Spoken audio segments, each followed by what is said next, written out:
Police say this incident appears to be gang-related. They say the victims are not cooperating with authorities. A police chase ends in a nasty crash in Beverly Hills. Here's what a scene looked like around 3 o'clock this afternoon. It all started when Beverly Hills police attempted to stop a stolen vehicle. A short pursuit took place and ended when the suspects crashed in the intersection of Charleville and Roxbury. 2 suspects are being treated at a local hospital in stable condition. Several other vehicles were involved in the crash. Thankfully, no one else was hurt. The 91 freeway in Orange County is back open after a mudslide early this morning. Heavy rain is being blamed for the torrent of mud and rocks that washed onto eastbound lanes at Green River Road. It made for a difficult commute, but all lanes were reopened this afternoon. Several vehicles were trapped in the mud, and there was one accident, but no one was hurt. The hillside was bare after a fire 3 months ago. Camarillo Springs residents are safely back in their homes after a mandatory evacuation was issued overnight. Forecasters warned of possible debris flows in the burn area above San Como Lane and other neighborhoods. Fortunately, the hillsides held, but the cleanup continues from last week's storm. Several inches of mud covered a cemetery where one family had trouble finding their loved one's grave. They saw the mud everywhere, and they went to where my husband's grave is, and they couldn't see it. They couldn't locate it. Everything was covered in about 1 to 2 feet of mud. The cemetery is making progress with the cleanup, but officials say it's a slow process. Residents in the Colby fire burn areas are breathing a sigh of relief. The storm has moved on and a flash flood warning has been canceled. The warning was issued after moderate to heavy rain fell overnight in Glendora. Fortunately, no mudslides were reported. And the latest storm brought fresh new snow to the local mountains. Folks have been seeing a flurry of white, but local business owners are seeing green, as in cash. Eyewitness News Inland Empire Bureau Chief Rob McMillan reports from Snow Valley, which opened for the first time this season today. As the saying goes, better late than never. And for people who work at Snow Valley Mountain Resort, opening day comes not a moment too soon. The last couple of years, to be honest, have been very challenging. We all know the weather pattern has been a little bit different the last few years. General Manager Kevin Soames says a lot of people have had to wait extra long this year for opening day, and all the work that comes with it. We need lots of lift operators, ski patrol folks that we normally wouldn't need if we're not open, so that brings on hundreds of job opportunities. And it gives part-time workers like Beth Lane a little extra cash for the holidays. We're getting kind of tight right now for Christmas, but it's nice to have the extra money, yes. But this obviously isn't the only business getting help from the latest storm. The only reason a lot of people are up here is, of course, the fresh snow. And because of that, these folks decided to spend money and have breakfast up here. We went to the Waffle House. Yeah, it was really good, really good. There was quite a few people in the Waffle House in the Arrowhead. Boulder Bay and Big Bear Lake was a lot busier than we've seen in recent months. Archer. He's camera shy. And even at higher elevations, at places like Green Valley Lake, David Gonzalez and Samantha Smith say they knew they could find snow. I didn't know what the elevation was at Big Bear, but I knew that there was some higher places in there. So we definitely hit the jackpot right here. It's really pretty, and it's actually snowing, so this is like the second time I've ever seen it snow. So 6 to 8 inches of fresh powder up here in Snow Valley. Not only is that great news for skiers and snowboarders, but for the management here, good news for the bottom line. In Snow Valley, Rob McMillan, ABC7 Eyewitness News. And believe it or not, it's still coming down to there. Well, a little bit. And here's Jonathan Novak to tell us more. A little bit. And 6 to 8 inches, as was expected, fell around the Wrightwood area. In fact, Wrightwood got even more than that, about 10 inches.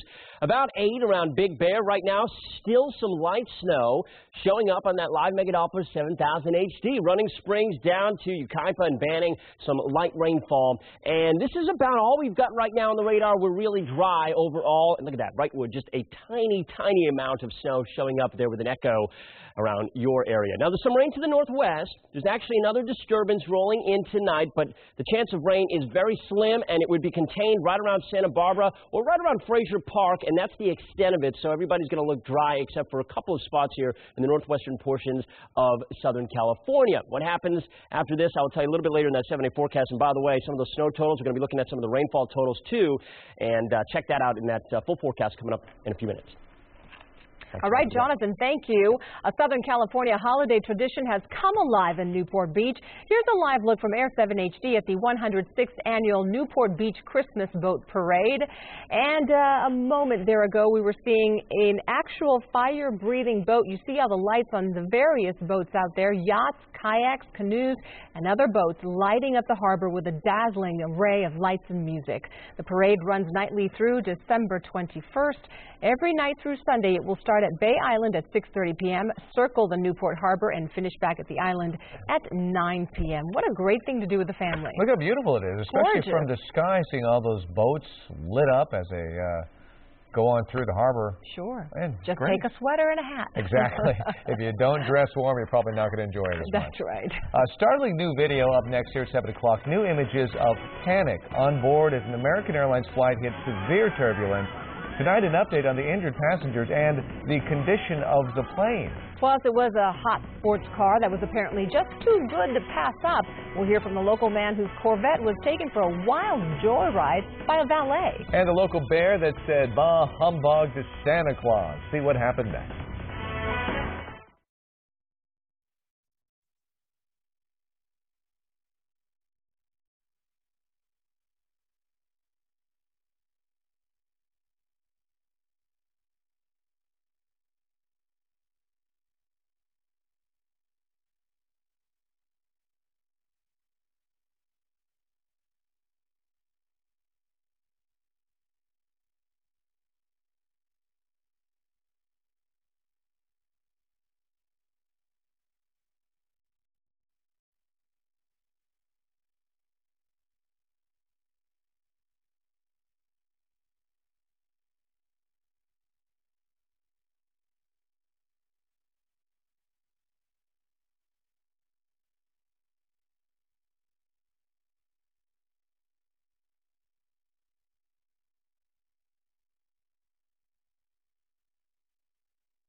A new feature in the new Corvette captures a valet taking a customer's car for a joyride in Orange County. Take a look.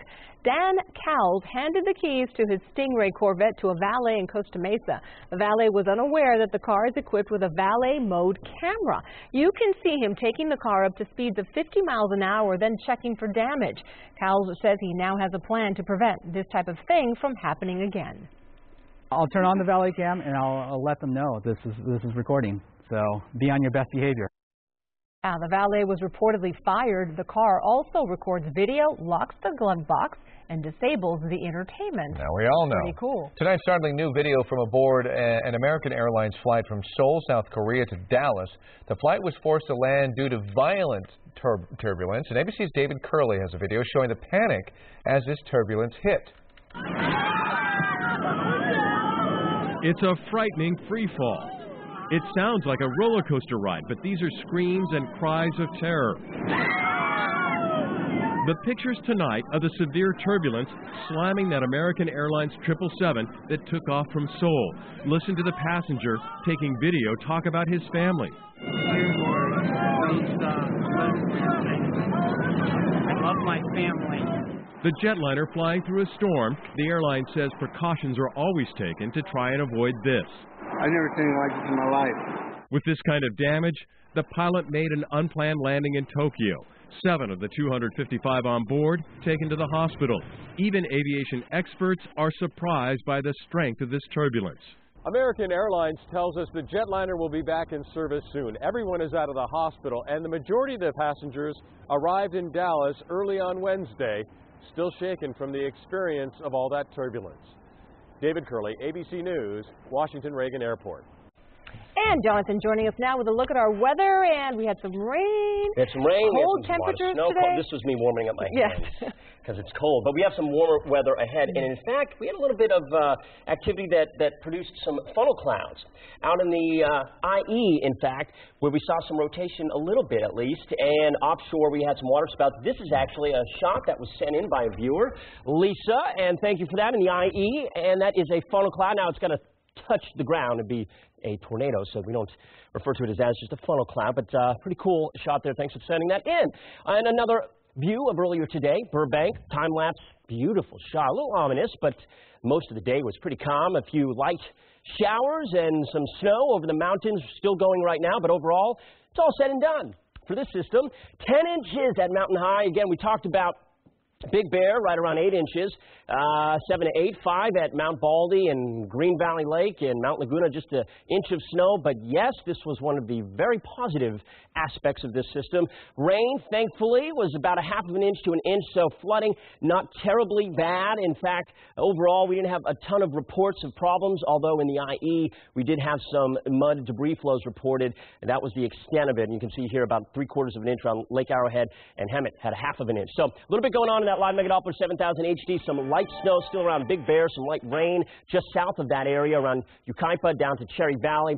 And we're not going to expect much at all tonight unless you're in the northern portions of the area around Santa Barbara and maybe Fraser Park. Wrightwood, you had a little bit of snow still going. Looks like that is tapering off at the moment. Another system, just a disturbance up to the northwest, is rolling to the southeast, producing a few showers right around, again, Fraser Park over to Santa Barbara. So any rain tonight into the morning time would basically be contained there with that northwest flow trying to push that moisture in. It's just not going to happen. So you guys would be the only ones to see any rain tonight. So it's going to be a cool one. It's going to be a dry one. Some clouds, 57 in Burbank right now, 57 Van Nuys, a little chilly. And then as we go through the extended forecast, the pattern will change. Right now, we have this trough of low pressure in place. It's going to be replaced with a ridge of high pressure that will build in from the west as we go into the weekend. And that's going to mean very warm weather ahead. And just to emphasize again tonight, just some slight chances of rain will be up to the northwestern portions of the area. Otherwise, it looks like tomorrow will be dry. It'll be mostly sunny, in fact. It's going to be a very pleasant day with high temperatures. A little below average, but overall not bad. 64 in Los Angeles, 58 Santa Clarita, 59 Ontario, 63 in Malibu tomorrow. And then your 7-day forecast, you're going to notice we have a warming trend after we get through Thursday and into Friday. We're in the upper 60s by Saturday, and then the mid-70s by Sunday, upper 70s by Tuesday, and Santa's going to need a T-shirt Wednesday night. We're in the 70s on Wednesday afternoon, heading into Christmas on Thursday. So it looks really good. The 7-day forecast, a few showers. We have that for the valleys, IE. But again, that is really going to be up in the northern portions. Any valley areas will be up in the northern portions of Southern California. So keep that in mind. And then as we go through the extended, you're near 80 by Tuesday. It's just unbelievable for this time of year. Beaches, look for temperatures to start getting into the 70s by Sunday. Looks very nice until then. And then the mountains. You might still have a little bit of snow tonight. We saw that already playing out on the radar. Aside from that, looks very good. Temperatures warming up into the 50s for you, and in the high desert, you're into the 60s by Sunday. A great week overall for you guys. We'll have more weather come up in a few minutes. Jonathan, thank you. Red wagons rolled down the halls of Miller Children's Hospital today in Long Beach. Bear Hugs Toy Drive brought comfort pillows for children who are hospitalized. Actors Angelica Maria and Andy Zuno were among the celebrities sharing the Christmas spirit with young patients. Each patient was allowed to select the animal character that they wanted. Organizers say many of the children hug their pillows while they're having chemotherapy or other treatments they find scary. One Glendora man has an interesting way of watching wildlife. In his latest video, he set up a miniature Santa to see how animals would react to it. As Eyewitness News reporter Miriam Hernandez shows us, it didn't take long for a bear to make the naughty list. I just wanted to put something that wasn't normal for the animals to see and seeing how they might react to it. And an unexpected reaction the Glendora photographer got on his wildlife camera. those two bright eyes. Oh, it's a bear. Oh, watch out, Santa. It's pretty gentle. Yeah, over here. It's a bear. A bear. Wow. A raw look at bear behavior in the San Gabriel Mountains. So cute, right? Then, surprise, for viewers and Santa, the sucker punch. A KO for Kris Kringle, recorded in living color at night with a special camera triggered by a motion detector. Oh. This bear is one of the biggest bears I usually get on camera. I'm pretty sure it's the same male bear I get every now and then, but I haven't had him come by for about 2 or 3 months now. The secret, says Robert Martinez, where he hides his lens to capture all kinds of curious creatures. He has recorded cubs, deer, the big cats. He says mountain lions gave Santa the cold shoulder, but this bear seemed to be drawn to the human scent all over stuffed Santa until... I think he's upset with Santa. Yeah, Santa didn't bring him any food. It was like prey, so he thought he could eat him. A hint here, says Martinez. Bears are always hungry and very territorial. Yeah, like, why are you here in my place? So take that, Santa. And for Martinez, a video treasure. Every time you go check your camera, it's like opening a Christmas gift. You never know what you're going to get, and it surpassed my expectations by far. Miriam Hernandez, ABC7, Eyewitness News. Wow. That Poor is Santa. some video. He didn't have Poor much of a Santa. And thankfully it was just a toy Santa. I mean, you know. Up next, the local Christmas lights so bright you can see them from space, literally. The new messages, or images rather, from NASA. You have to see to believe. We'll take a closer look. Plus, it's not the NSA. Are local authorities eavesdropping on your phone calls?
Have you ever thought your neighbor's Christmas lights were so bright they could be seen from outer space? It turns out you were right. NASA scientists have found patterns of nighttime light intensity change during a major holiday season. So this is the LA area where the suburbs are actually brighter from space than the city this time of year because of all the homes with light displays. That's typical of all major cities, except, interestingly enough, San Francisco, where because of its unique architecture, the city shines brighter than the burbs even during the holidays. Music in the White House as the president hosts a Hanukkah ceremony.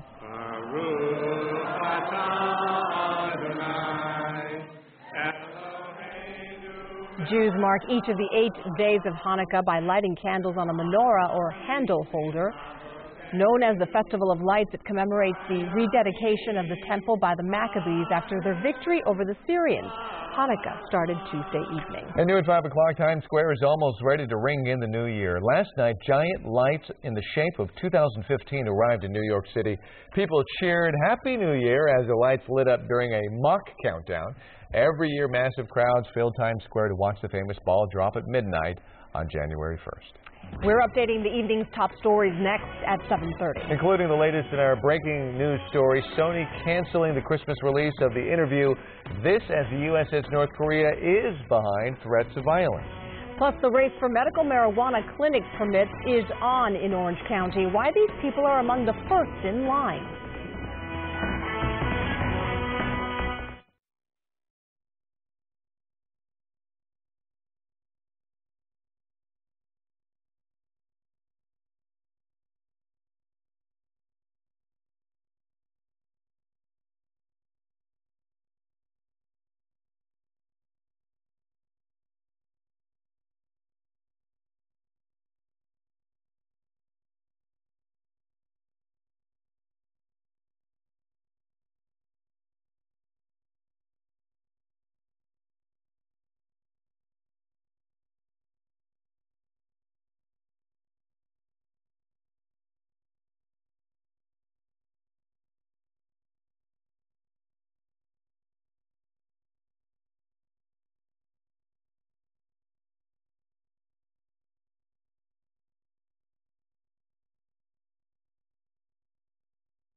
This is Eyewitness News on LA56 with live breaking news.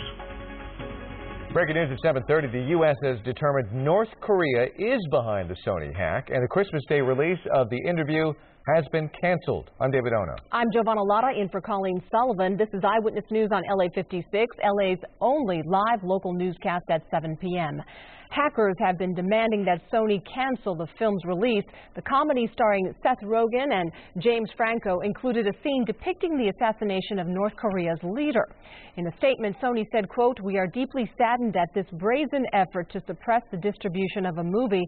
We stand by our filmmakers and their right to free expression and are extremely disappointed by this outcome." President Obama has signaled a historic shift in U.S. relations with Cuba. American Alan Gross, who has been held by the Cuban government for the last 5 years, has been released in exchange for 3 jailed Cuban agents. Today's developments follow more than a year of secret discussions between the U.S. and Cuban officials. Obama says the U.S. is ending an outdated approach. These 50 years have shown that isolation has not worked. It's time for a new approach. The president is also looking to expand economic ties with Cuba, open an embassy in Havana, and ease restrictions on travel to Cuba. But the historic move was not met without skepticism from Republicans, including Cuban-American Senator Marco Rubio, who says the president has let the people of Cuba down. Many Cuban Americans are celebrating President Obama's announcement, saying the decision is long overdue, but not everybody agrees. The topic hits especially close to home for me.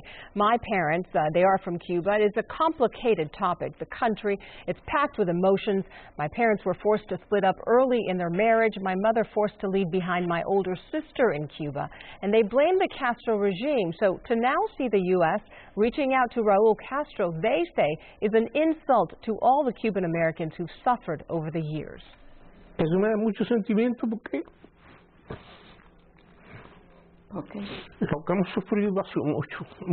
My father says talking about leaving Cuba brings up a lot of emotions. This is the first time I have ever seen him cry. And it's over the memory of having to leave me and my mother in Cuba in 1969 to escape what had become communist Cuba. I was 3 years old, and as he tells it, he feared he'd never see me again. It was nearly 2 years later before we were reunited in the U.S. This is my father peeking through an elevator at LAX, excited about our arrival from Mexico, where my mother and I had spent 3 months waiting for our U.S. visas. It was the day before my 6th birthday, one of the happiest days for my father. But for my mother, it was bittersweet. In order to leave Cuba, she had to leave my older sister behind. Isabel's father was a communist, and he wouldn't allow her to leave. Muy difícil. Muy difícil. For years, our lives here in Glendale, where we settled, were very much connected to what was happening in Cuba. My father attended rallies against communism in the 70s. My parents, consumed by constant updates from friends, and my sister Isa, who were suffering in Cuba, trying to get out of a country they described as oppressive. I remember my mom in tears a lot. I remember the whole process of us having Isa brought over. It was very expensive. It was a very hard time. Others were never reunited, and they blamed Fidel Castro and his brother Raul. It's why my parents, like many other Cuban Americans, are skeptical about U.S. efforts to normalize relations with Cuba. My brother-in-law, whose family was also forced to leave Cuba one at a time, perhaps explains it best.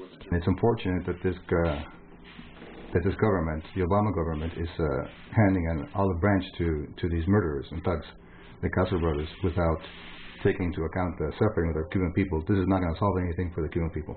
Nothing.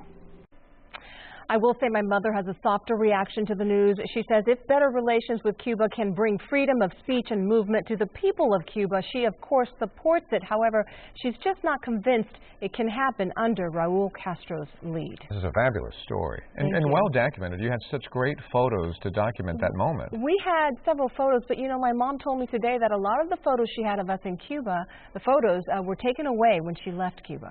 They were removed at the airport. I found it interesting that you unlike many families that we heard about going into Miami and coming through Florida, you didn't do that. Your family went through Mexico. That's right. We came through Mexico because my aunt moved here before my father, and she established herself. She had friends in Mexico. She claimed my father. He was able to eventually claim my mother and I. We stayed 3 months in Mexico and then came to the United States. So, yeah, that was our route. Here to Los Angeles. Here to Los Angeles, and we never left. Yeah, that's great. Wonderful story, Gerona. Thank you. Thank you. Prosecutors today charged a driver involved in a crash that injured more than a dozen people looking at Christmas decorations in Alhambra over the weekend. Ismael Soto appeared in court today. The 28-year-old is charged with several counts, including driving under the influence of alcohol, causing injury within 10 years of 2 other DUI offenses. Police say on Sunday night, Soto drove his pickup truck into 2 occupied minivans parked on the side of the street. One of those vans was pushed over the curb and into the driveway of a home, striking pedestrians.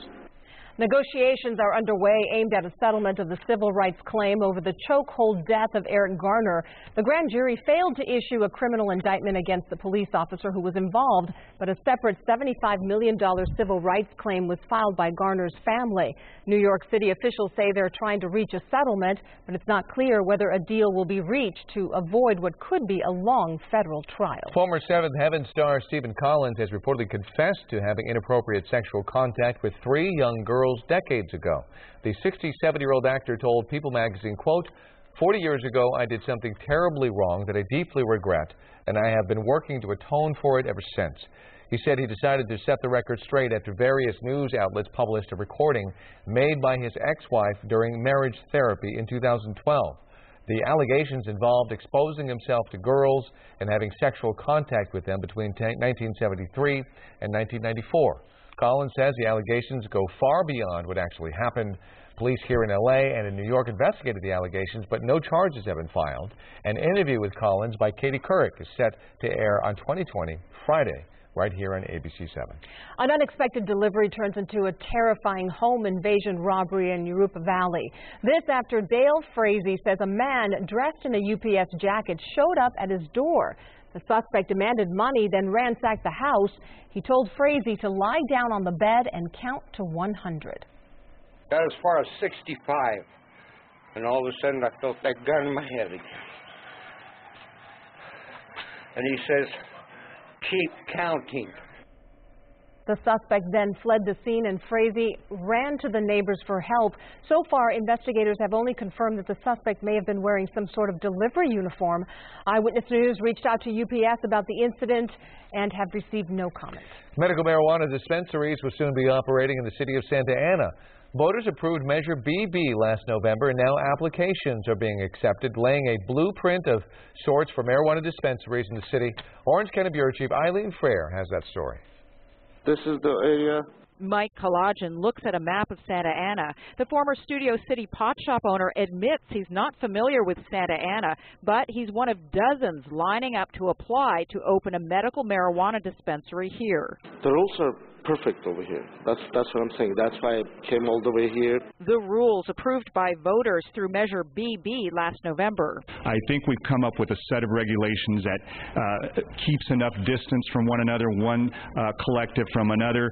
The purple areas show the 2 industrial spots where dispensaries are allowed. The shops must be at least 500 feet from each other and 1,000 feet from a school, home, or park. I think that it's appropriate so that our children are not walking past the collectives. We know what we're getting as a medication most important. Well, both those 2 are my most important ones. About 90 pot shops exist in Santa Ana, even though they've been banned for several years. Under Measure BB, that number could drop to about 15 next year. I call it the Great Marijuana Race. The race includes an application fee of nearly $1,700 and background checks. An independent company will choose the businesses by lottery. It's insane, right? It's really, really hefty. But in the end, it's worth it. The city plans to collect 5% of gross sales receipts, or about $1.5 million a year from the pot shops. That's money the city says it plans to use to hire several more police officers to handle enforcement. In Santa Ana, Eileen Frere, ABC7 Eyewitness News. Up next, does a new law enforcement tool go way too far? It's not the NSA potentially listening to your calls, but the police. A closer look up next. All right, the storm system has moved out. There's a shot of Orange County from earlier today. More on what happens from here on in, because we have a big warm-up in store for December. Temperatures really going to climb in your 7 days. Stick around for it.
Is local law enforcement taking a page from the NSA? Tonight, we're learning more about a device shrouded in secrecy that's being deployed by law enforcement to sometimes track and catch the worst of the worst: killers, kidnappers, rapists, and more. But critics say the Stingray may also allow police to make an end round around the Constitution. It's a digital search and seizure inside your home, sometimes without a warrant. My colleague Mark Brown takes a closer look. This is the device so secret, law enforcement agencies are required to sign a non-disclosure agreement before they can buy or use it. Local law enforcement can do things now that we used to relegate to the realm of spies and espionage. The Stingray and other similar models trick a suspect's cell phone into connecting to it by masquerading as a cell phone tower, one your phone thinks belongs to a phone company like Verizon or AT&T. Just as we visually scan the area, we electronically scan the area. But the Stingray scoops up personal cell phone information from more than just the target's phone. Stingrays collect data from hundreds, thousands, even tens of thousands of innocent bystanders all at the same time. It's not just one phone that responds, it's any phone within the area. So police are unquestionably collecting the information, location information on innocent Americans. Stingrays are suitcase-sized and portable, sometimes fired up from inside an undercover SUV, and sometimes from a plane. The U.S. Marshals Service flies so-called Stingrays on a plane out of 5 key locations across the nation, including Whiteman Airport, north of L.A. We cast a wide net. The LAPD's Major Crimes Unit has been using this type of technology since at least 2006 and credits it with solving homicides, kidnappings, and terrorist threats. Records obtained by Eyewitness News from the LA County Sheriff's Department show Stingrays were used a total of 66 times over a 7-month period this year. The signals sent by Stingray-type technology penetrate the walls of your home, forcing your phone to connect to it in a sort of digital search and seizure. When interpreting the Fourth Amendment, courts have always drawn a bright line at the entrance to the home. The other concern about Stingrays is that they effectively allow police to conduct searches inside your home. If police have a search warrant, then it's perfectly legal. Here, the LA County Sheriff's Department does disclose it's using a tracking device. But critics say that's not always the case and wonder if judges know what they're signing off on. If an agency doesn't explain the technology that's used, the kind of information it collects, a judge's order is essentially meaningless. The San Bernardino County Sheriff's Department first purchased this type of technology back in 2006, noting that it could be mounted to any vehicle or aircraft. The department upgraded its equipment in 2012, paying nearly $500,000 to the Florida-based Harris Corporation. Harris, in conjunction with the FBI, requires all law enforcement agencies to sign a strict non-disclosure agreement. They can't discuss the technology with anyone outside of law enforcement. This FBI affidavit suggests anyone who does would be violating the Arms Export Control Act and could be sent to prison and fined $1 million. We don't want the bad guys to know what we can do and how we do it. Mark Brown, ABC7 Eyewitness News. And Eyewitness News has learned the Orange County Sheriff's Department is currently in negotiations to purchase a Stingray-type device, and we should mention that all of the agencies we spoke with emphasized these devices are not being used to eavesdrop on conversations. I certainly hope not. Is our wild weather finally over for now? Jonathan Novak has his complete forecast up next. Plus in sports, is Jim Harbaugh on the verge of bolting San Francisco for the Midwest?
Jonathan Novak has been following our wild weather. We had rain, snow, cold temperatures. Everything. And now a warm-up. We've got a warm-up in store. It's going to be a couple days, but we've got dry weather in store.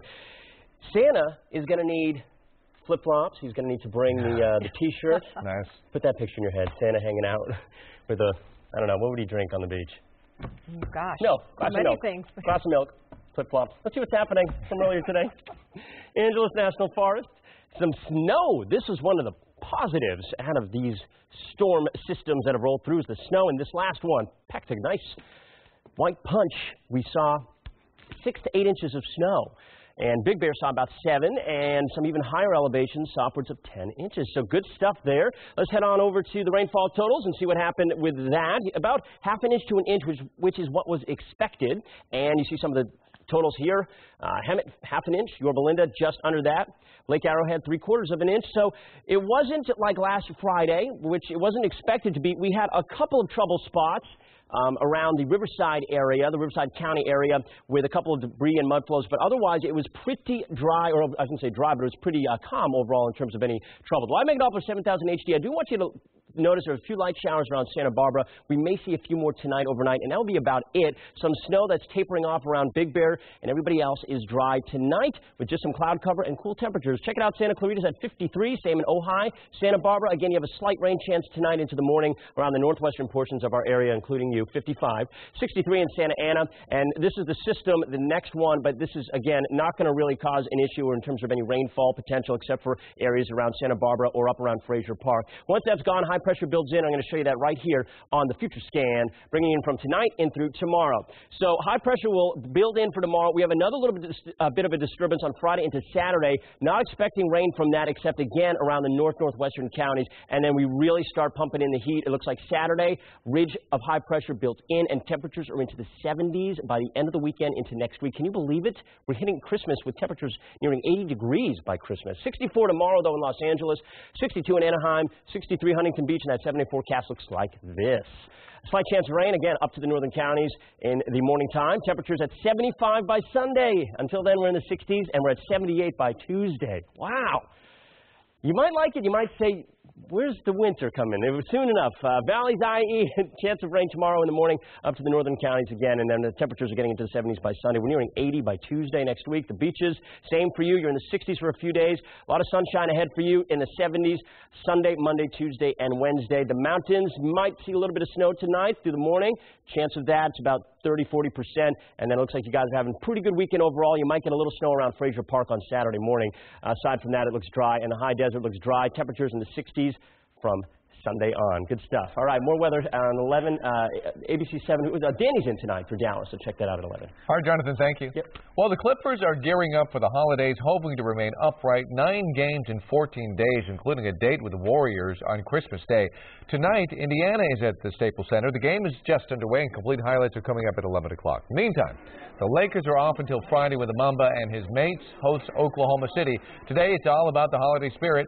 The Lakers and East-West Bank continue their annual A Season of Giving by hosting a party for 100 kids from a local charter school at the Toyota Sports Center.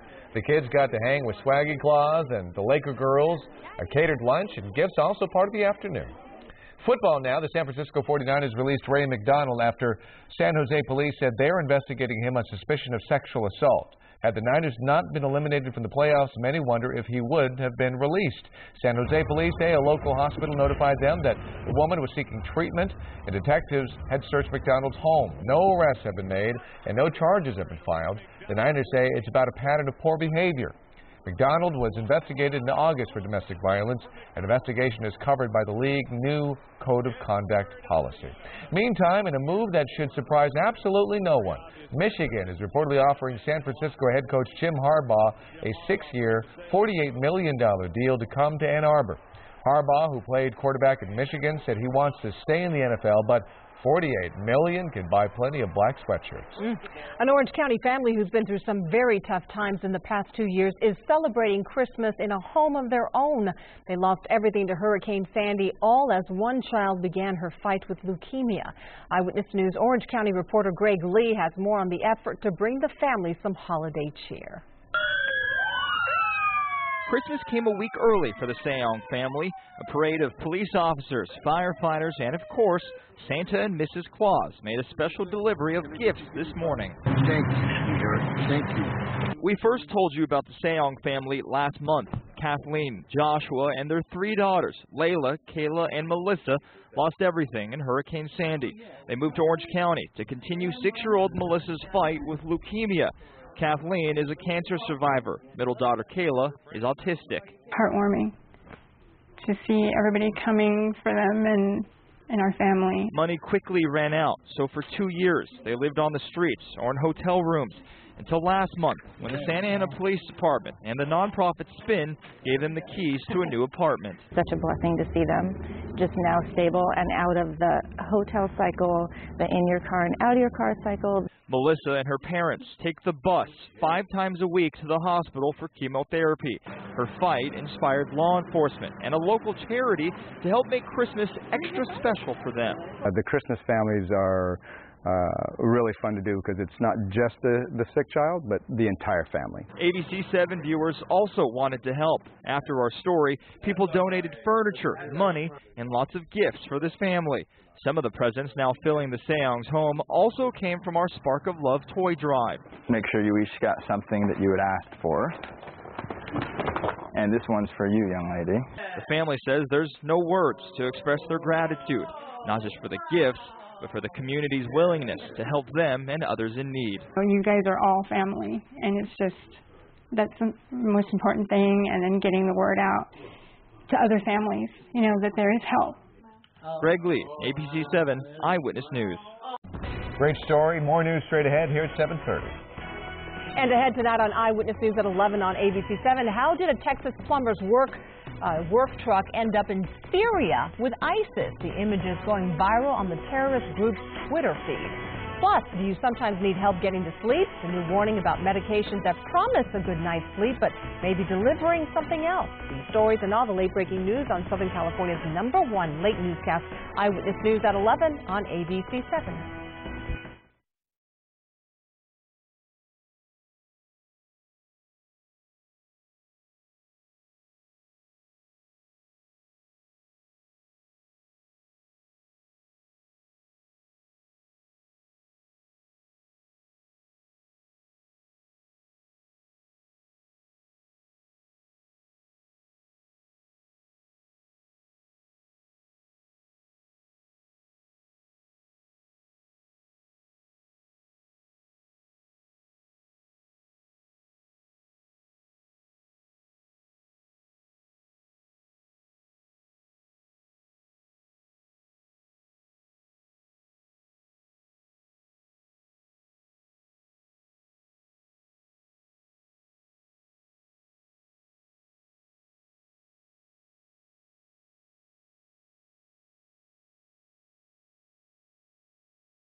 Some fuzzy new arrivals at the LA Zoo are sure to make you go, ah. Take a look at the cuteness overload. The zoo welcoming 4 new winter babies. 3 giant otter pups, a boy and 2 girls born in September, made their outdoor debut at the Rainforest of the Americas exhibit with mom and dad right behind them. And meet Leo the giraffe. He was born November 20th and is already 6 feet tall and close to 150 pounds. That's a big baby. You can view all the little guys on exhibit daily, of course, weather permitting. That's awesome. Cute little guys. Thanks for joining us for Eyewitness News at 7:30 and LA56 Law and Order SVU is coming up next. Have a great night.